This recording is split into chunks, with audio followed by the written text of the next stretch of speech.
मध्य भारत की सबसे बड़ी कृषि प्रदर्शनी एग्रोविजन का मध्य प्रदेश के मुख्यमंत्री मोहन यादव के हाथों उद्घाटन किया गया। कार्यक्रम के अध्यक्ष के रूप में केंद्रीय मंत्री नितिन गडकरी उपस्थित थे। साथ ही पंजाब राव देशमुख कृषि विश्वविद्यालय अकोला के MP KV राहुरी और माफसू नागपुर के कुलाधिपति भी उपस्थित थे।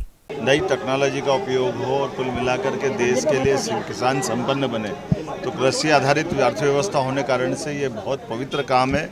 और जितनी विविधता और विविधता के साथ बड़ी बात ये कि नई टेक्नोलॉजी का उपयोग करते हुए अधिकतम सब क्षेत्रों में समान रूप से खेती से लगा के पशुपालन तक, मत्स्य पालन से लेकर और भी अन्य अन्य प्रकार के जो आपने प्रयोग किए, मैं वाकई इस पूरे चीज को देखकर मैं आनंद में डूबा हूँ। मेरी अपनी ओर से बधाई भी।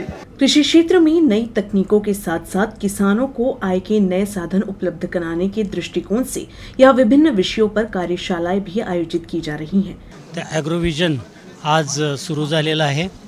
हे मध्य भारतातलं सर्वात मोठं कृषी एक्झिबिशन आहे आणि ह्या एक्झिबिशनची थीम समृद्ध शेतीसाठी तंत्र मंत्र व व्यापारवाढीचे मंत्र ही थीम घेऊन हे ॲग्रोविजनचं जी कार्यक्रम 4 दिवस चालणार आहे।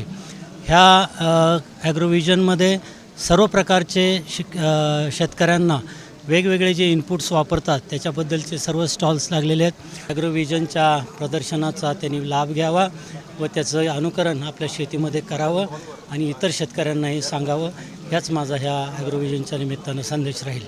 एग्रोविजन के 15 वर्ष पूरे हो गए हैं और इस साल डेयरी क्षेत्र के विकास और इसके लाभों पर ध्यान केंद्रित किया जाने वाला है। 33% उत्पादन वाढतं, 50% शेतीचा उत्पादन खर्च कमी केल्यामुळे आणि 33% उत्पन्न वाढतं, उत्पादकता दुप्पट केल्यामुळे हे सगळं सूत्र या समोर ठेवून या कार्यक्रमाचं थीम या ॲग्रोविजनचं आहे आणि त्या दृष्टीनं हा कार्यक्रम यशस्वीपणे ही टीम करत असते।